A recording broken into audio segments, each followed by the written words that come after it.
we're going to plant Swiss chard in the family plot square foot garden, and we're going to put it in this square right here.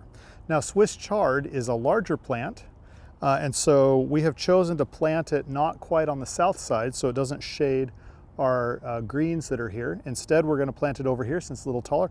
Also, we only plant 4 per square because it's a little bit larger plant.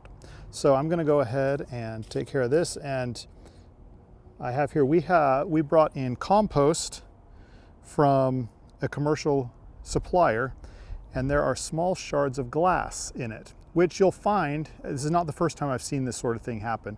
So if you bring in bulk commercial soil, check and make sure there's not glass shards. We're going to loosen up the soil a little bit, and we're going to plant 4. Put 1 there. Oh, we got a dirt clod. 1 there, 1 there, 1 there, 1 there. And Swiss chard seeds are a little bit bigger. And we have a variety here that's going to be multicolored, so it'll be a pretty little splash of color in the garden. There we go, we'll just cover those up. And we'll wait for them to germinate in a few days.